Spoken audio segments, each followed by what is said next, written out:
दोस्तों आज हम सीखेंगे ट्राउज़र का एक लेटेस्ट बॉटम डिज़ाइन। इसके लिए मैंने बुकरम ली है 15 इंच की और चौड़ाई ली है मैंने इसकी 6.5 इंच और इसे इस तरह से 4 फोल्ड करके रखेंगे। बंद वाली साइड पे नीचे की तरफ हमने यहाँ पर 1.5 इंच का निशान लगाना है और यहाँ से एक शेप ड्रॉ करनी है इस तरह, जिस तरह से एक पहाड़ की शेप होती है इस तरह से हमने ड्रॉ करने के बाद 1 इंच के गैप से फिर से ड्रॉ कर लिया।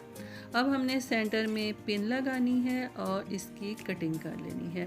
दोनों साइडों से इसकी कटिंग करके शेप बाहर निकाल लेनी है और जो शेप अभी साइड पे निकली है इसे भी संभाल के रखना है। ये हमने कटिंग करने के बाद 2 पीस कर ली हैं और इसे अब हम ट्राउज़र पे इस तरह से प्रेस करेंगे कि सेंटर में नोक उसकी सिलाई के ऊपर आए और ट्राउज़र की बैक साइड पे इस तरह से प्रेस करना है। अब हमने फ्रंट साइड पे एक कपड़ा रखना है इस तरह से जिसकी चौड़ाई डिज़ाइन के ऊपर तक आए। अब यहाँ पर हमने सिलाई करनी है नीचे वाली साइड पे, बिल्कुल बुकरम के साथ साथ सिलाई करते हुए आना है। नोक में अक्सर धागा बनाकर नोक निकाली जाती है, वो भी मैं आपको बाद में किसी दिन सिखाऊंगी। और इसके बाद हमने 2 पॉइंट का कपड़ा छोड़कर कटिंग कर देनी है। अब हमने इसे पलट लेना है, लेकिन उससे पहले कट्स लगाना ना भूलें। कट्स इसलिए लगाए जाते हैं ताकि नीटली ये पीछे की तरफ फोल्ड हो जाए। अब हमने इस तरह से इसे फोल्ड करने के बाद इसके ऊपर प्रेस करना है। प्रेस करने वक्त ये देखना है कि सारा जो बैक का कपड़ा है वो इस तरह से बैक की तरफ चला जाए और फिर इसके ऊपर से आपने प्रेस करना है। अच्छा सा प्रेस करने के बाद अब हमने ये जो एक्स्ट्रा डिज़ाइन का पीस था इसे एक पेपर के ऊपर इस तरह से ड्रॉ कर लेंगे सेंटर में रख के। और ये है मेरे पास तकरीबन 1.25 इंच की एक पट्टी। तो अब हमने एक पट्टी तैयार करनी है। इसको आपने राइट से भी अंदर की तरफ फोल्ड करना है और लेफ़्ट से भी, और फिर से एक दफ़ा फोल्ड में करके इसके ऊपर सिलाई कर देनी है। तो ये मेरे पास अब एक लंबी पट्टी तैयार है। अब हम इसको अपने डिज़ाइन के ऊपर कट करके लगाएंगे। तो जो डिज़ाइन का नोक है वो अभी यहाँ से स्टार्ट करेंगे। एक मैंने पट्टी पीछे लगाई है और ये हमारे सेंटर के बाद दूसरी पट्टी लगाई है। इस तरह से 2 पट्टियाँ फिक्स करने के बाद अब हमने यहाँ से नीचे पेपर के बराबर कटिंग करते रहना है। ये आसान तरीका है, बजाय इसके कि हम बहुत सारी पट्टियाँ काटें और कुछ ज़ाया होंगी, क्योंकि ये डिज़ाइन जो है वो बैलेंस नहीं है, ऊपर नीचे है। तो इसको इसी तरह से आप टिप्स में ही देखें कि इस तरह से कटिंग होती है कि साथ साथ आपने मुनासिब गैप के साथ रखते जाना है और नीचे पेपर के बराबर इसकी कटिंग करते जाना है।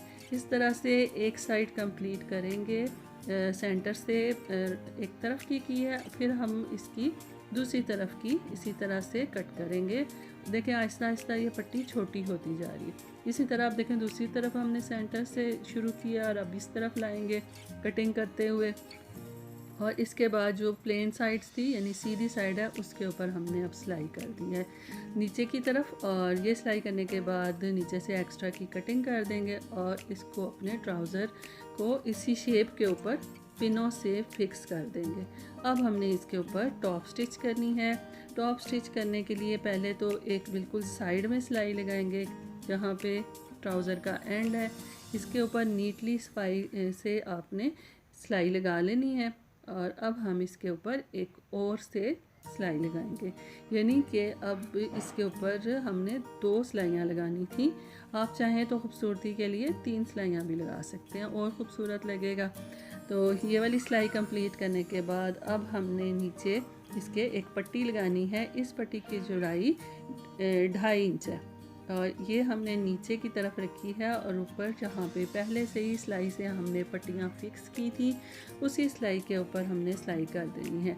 अभी हमने वापस इस कपड़े को नहीं मोड़ना, उससे पहले ये सारा पेपर हमने निकाल देना है, क्योंकि अगर हम इसी तरह से बंद कर देंगे तो पेपर अंदर रह जाएगा। तो इसे अच्छी से साफ़ सुथरा करके अब हमने इसको नीचे कफ की तरह मोड़ना है इस तरह से कि हमारे पास चौड़ाई तकरीबन 1 इंच है। नापा इसलिए जाता है ताकि हमारा दूसरा पैंचा भी सेम इसी साइज़ में बने।